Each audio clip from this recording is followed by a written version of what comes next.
Hey everyone, Josie Bogles with Evoke Niagara Realty here with a housing market update for July 21st, 2020.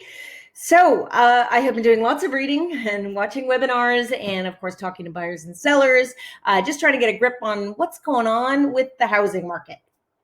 So much information out there, and I mean, everyone you talk to has a different opinion, but I wanted to just come to you with the things that I do know for sure.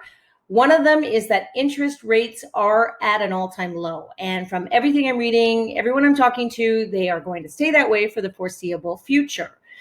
This has certainly stimulated buyer demand, making it really attractive to get a mortgage right now. People who have been renting have been saying, why am I renting? I should buy something instead.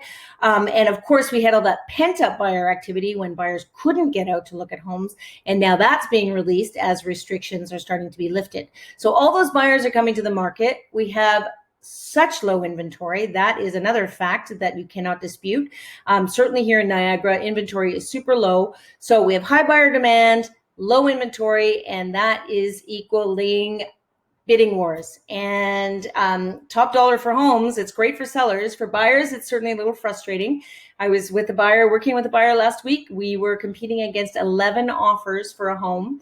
So if you are a buyer out there, it's tough. You want to make sure you're working with a good realtor, make sure you're talking to the bank, get pre-approved. If you can do a pre-inspection on the home or take someone you really trust to view the home with you so that you can go in and strategize about how to, get the home that you really want, because it is definitely tough out there for buyers.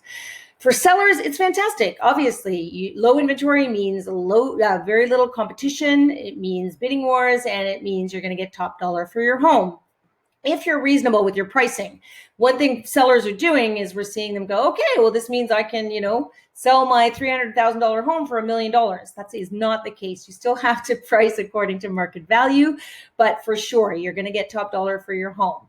A lot of sellers are holding off still. I do understand there's reservations. Safety is an issue. One thing I do know for sure is that we're getting really good at buying and selling homes safely as realtors, taking a lot of precautions. So far, so good. So we've got that covered.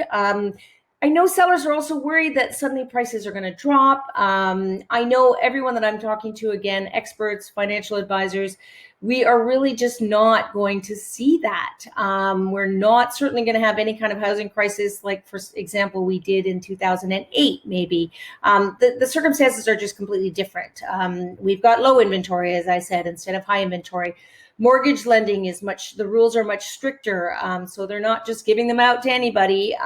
That was obviously more of an issue in the US, but even here in Canada, even though we were safer, we've still taken extra measures to make sure that, that the people who are getting mortgages can handle them. People have more equity in their homes, so they're less, not as close to the brink in terms of losing their homes. And, I do get it. I'm not, trying to be completely naive. Job losses, businesses closing down. It's not all rosy, but things like the CERB and mortgage deferral programs have really helped people, stay afloat during this time.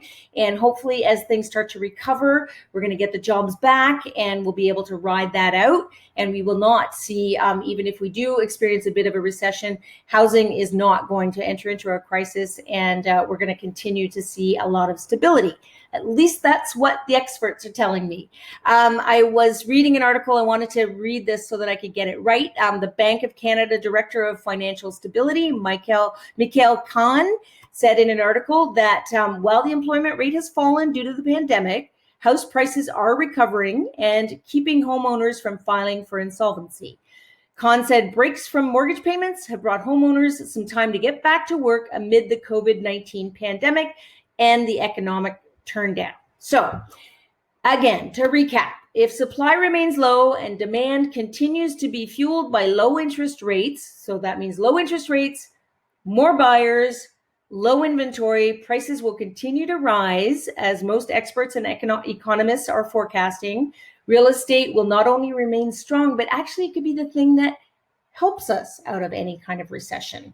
So that's my take on things. I would love your feedback. If you have any questions or have any comments about any of this, or you have information that I haven't touched on to enlighten me, I am always happy to hear that as well. And of course, if you're thinking of buying or selling, I am here and ready to help. You can email me at justaskjosie@me.com, or text or call me.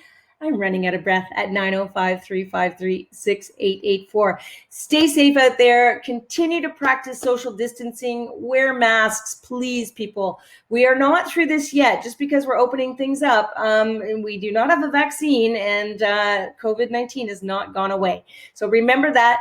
But in terms of housing, we're in good shape. We need inventory. We need listings. So if you're on the fence about selling, please contact me. If you're a buyer, contact me. I'm really good at bidding wars, and I would love to help you strategize to get the home of your dreams. Take care, everyone.